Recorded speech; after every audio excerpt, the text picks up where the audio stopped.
Good afternoon, everybody. Wait a minute. Good afternoon. Come on. We're all trying to get to this next level without, as my brethren says, without the next level finding us. You know, it's like life is peaks and valleys. And some people think some people explain that as good times, bad times, but I actually think it's learning or let's say learning mastership, okay, or study mastership. Now, I went from the top of one mountain. I'd mastered something. I'd mastered something and people appreciated it. But, you know, once you're on the top of that mountain, you have to go this way. But in hip-hop, everybody's like, I'm not moving. I'm the master. I'm great. I'm dope. I'm hot. I'm here. I've arrived. I'm not going anywhere. And that's what you stay stuck on top of on one hill, one mountain, when, you know, God's intention is that we study and master a bunch of different things. And so here I am, descending this hill, and everybody's like, where are you going? You know, we're supposed to be on the top of the hill. But it's exciting time. It's definitely exciting time for me because I'm at the foot of another hill. You know, this hill, you know, is different. You know, it's totally different. You have to navigate it different. But I get to learn. And then once you learn and you go through that, you are on the top of another one. So I would just encourage everybody, never be afraid of not knowing. Never be afraid of not knowing. You know, find out. Because that's how you get, you know, to mastership. I'm telling you guys, please believe me, 5 years ago I was this. I was like, you know, what kind of resistance did y'all meet in the industry with popular culture when the time was perhaps per se? I was so that. Oh, God. And now, let me tell you, where I am now, I accept and I understand that I don't know anything. First of all, you know, so whenever you stand for something and you stand for goodness and truth, you will always get resistance. That's period. Whether you're in the pharmaceutical industry, the record industry, or whatever. Whenever you stand for truth and for the service, you know, the service of others, in order to promote something higher, I mean, I feel now, at the ripe old age of 25, that the only thing that I could do is serve others.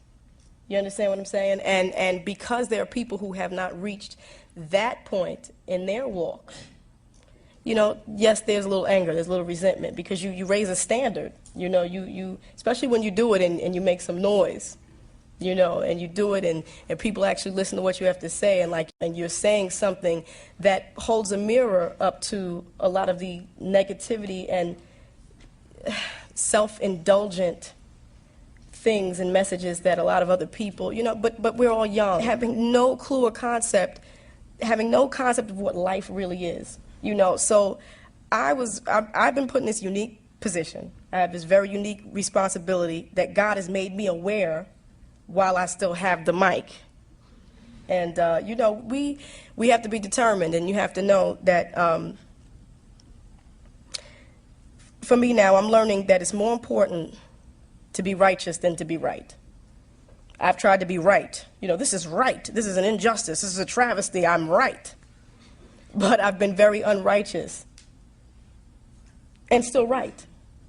Oh, my God, you know, because you can attack someone completely right, but it doesn't resolve anything. You know, it doesn't solve your problem.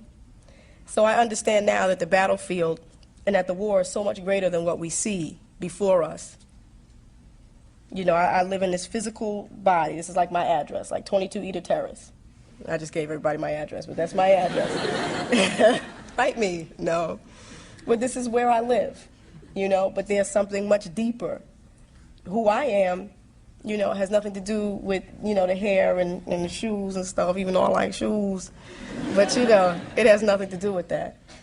So you know, and what I do, I mean, I find there's a lot of power in prayer. So I pray for the people who don't understand me. And I tell you, to be honest with you, I pray more now to be understood. No, excuse me, to understand than to be understood. I pray now to learn how to love than to be loved. Because God has given me an abundance, so, you know, I don't need God. These people don't understand me. They think I'm crazy. Every time I'm on the mic, they just, you know, it's not about that. I pray that I understand them so that I can talk to them, minister to them even more. You understand what I'm saying?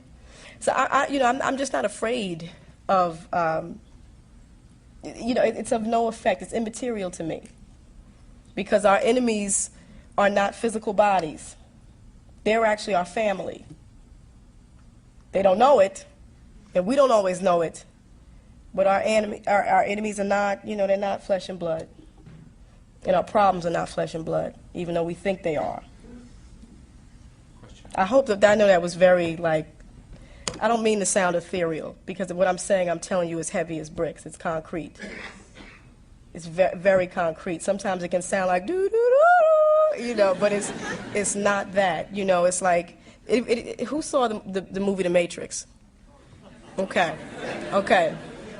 Good. Then we can start from a point of reference. Matrix was a banging movie to me, and the reason why I appreciated it so much was because, do you remember at the end when Neo realized his potential? He started to see the binary code. You remember that? The whole world. Well, that's where I'm trying to be spiritually. I'm trying to see the word of God in the whole world. So every time that agent throws a punch, I'm like, I see you. Oh, okay. I'm just catching his punches. So I'm not afraid. I'm not afraid because I'm starting to see that. Things are just, situations materialize themselves, and, oh, he's an agent. But here's the trick. Here's the trick. Here's the trick, is that you have to remember that sometimes you can be an agent. You can be an agent to yourself. You can be an agent against someone else and not even realize that you're being used, That's the Matrix. Let me tell you another thing about the Matrix. Going back to the Matrix, is that I was always confused about it. I always thought that, the Matrix was battling the enemy out there, picking them out. I'm going to find those enemies. I'm going to get that enemy, until I realized that until you conquer the enemy in yourself, you can't deal with anyone. A friend of mine put it this way. My mother used to make me sandwiches, and not physical sandwiches, but spiritual sandwiches, okay? She would give me bread, and the bread was encouragement and love. And then the meat was the correction, okay? And then there was another piece of bread, which was the encouragement and the love. So that worked. You see, that worked. Love is an incredible thing, and we don't know love like we should. We always talk about, I have unconditional love. Unconditional love is, we don't even know it, because if a person stops stimulating us, we stop loving them. You're not interesting to talk to anymore. Goodbye. But that real love, that love that sometimes is difficult to have, that's that love. Let's not be mediocre in our greatness. You know what I mean? Think big. Think big. And think in doses, think in experiences, and don't be afraid of experiences that teach you, okay? Thank you, everyone. The meeting is over. Retreat to your exits. Agents are coming. Agent? Go.